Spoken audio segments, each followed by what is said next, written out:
Welcome back to another episode of 40 Facts about the 40K universe. I am your host, Gershwan, and you are watching One Mind Syndicate. Today we continue talking about the Eldar as we get into the Craftworld Ulthwe.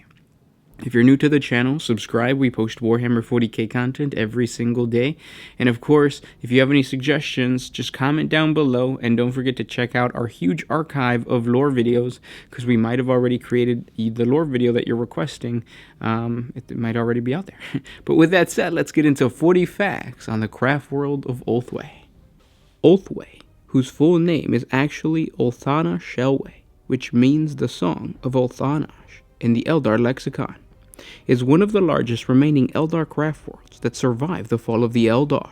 During the fall of the Eldar, the lamentable event that heralded the birth of the Dark Prince Slaanesh, Ulthwe was caught in the pull of the Eye of Terror. Here it has remained for millennia, trapped where the immaterium intersects with real space. It is a breeding ground for chaos and a gateway into the warp. Due to this baleful proximity to the Eye, Ulthwe must be on constant high alert in case of attacks by the forces of chaos. Constant risk and warfare has hardened this craftworld citizens to hardship. Due to the lack of the aspect warriors on the craftworld, Ulthwe maintains a standing militia known as the Black Guardians, who are highly skilled and better trained than the guardians of other craftworlds.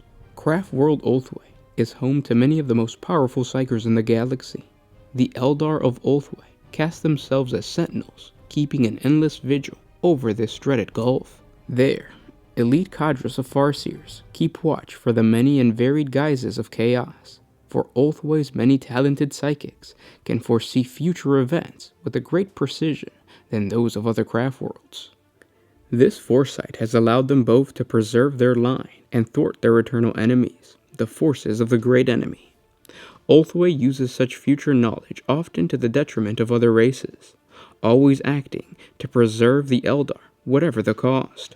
Due to the craftworld's close proximity to the Eye, Ulthwe maintains a large number of warlocks, though others believe it is because their location causes exaggerated psychic powers in the Ulthwe population that results in the emergence of more warlocks. Whatever the reason, many warlocks, seers, and other psychic warriors follow the Ulthwe armies to battle, and their psychic skills are even more advanced than those found on other craftworlds, as they are able to see the skies of fate further and farther ahead in time with greater precision. One of the most famous and integral aspects of the Ulthwe craftworld is its Seer Council, formerly led by the now deceased Eldred Ulthran. The council both overtly and secretively interferes with other races in an attempt to steer fate in their favor. This has no doubt allowed the Ulthwe craftworld to survive so long in such a perilous position. At the behest of the council, the craftworld's warriors are often sent into apparently unrelated battles that will ultimately concern Ulthwe itself. It is largely through these seeming the Farseers of Ulthwe know well that stopping the fall of a single stone can sometimes prevent an avalanche, and they manipulate fate itself in order to avert disaster. After all, the Seers of Ulthwe would rather see 100,000 humans perish than a single Eldar life slip away. Through its interference with other races, Ulthwe is supposedly responsible for several devastating events in the Imperium of Man's history, including the Second War for Armageddon, the Sanapan Scouring, the Mortis Annihilation, and the Third Coming of Orion. Yet they have also made powerful allies within the Imperium, such as the ancient and wealthy House Belisarius of Terra, one of the families of the Novice Nobilites, having saved this house of navigators' fortune and honor in times long past. The House of Belisarius then forged the Pact of Anwin with the Eldar of Ulthwe, agreeing to repay their debts 7 times by coming to the aid of Ulthwe whenever it's requested.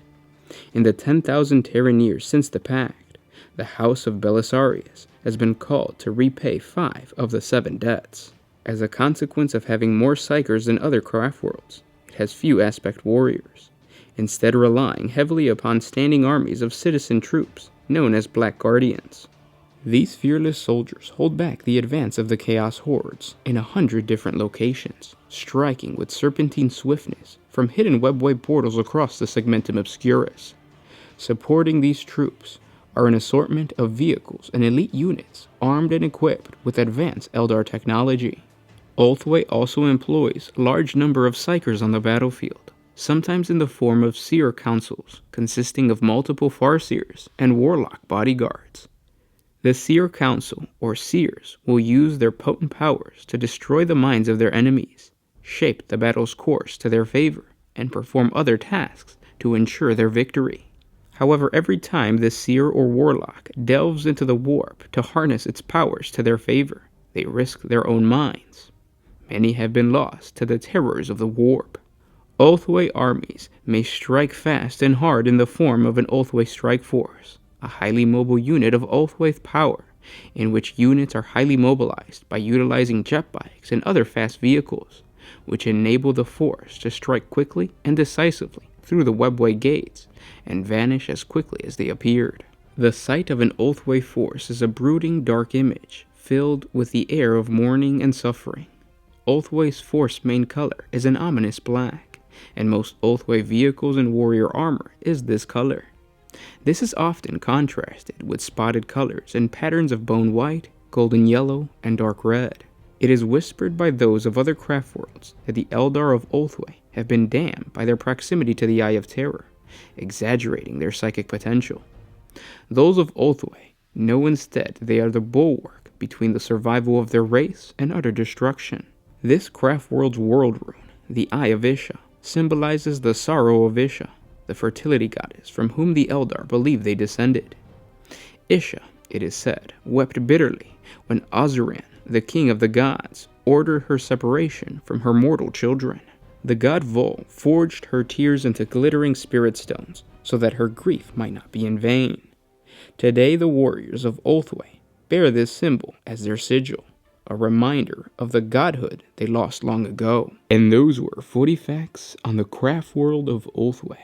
I hope you guys enjoyed this video. If you're going to start an Eldar army and you want to focus on psychic abilities, so psychic powers, this is the craft world for you. And it's easy to paint, it's black. So what you want to do is you want to hit it with some gray spray paint.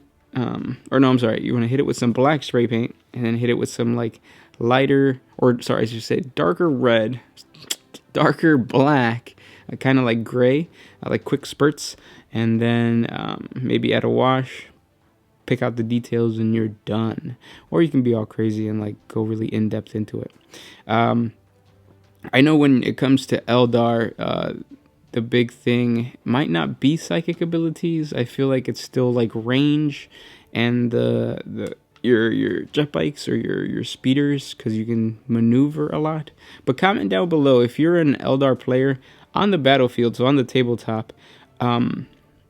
Are Eldar players using jet bikes and speeders or whatever for maneuverability? So like you can maneuver the actual bikes and shoot at a certain position, or are you guys actually like going in there to get stuck in? Because as an orc player, I use orc bikes whenever I do to get into close combat quicker.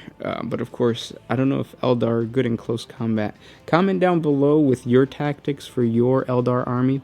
And again, if you are new and you want to start playing Eldar, read the comment section below so that you can get some tips as to how to play Eldar.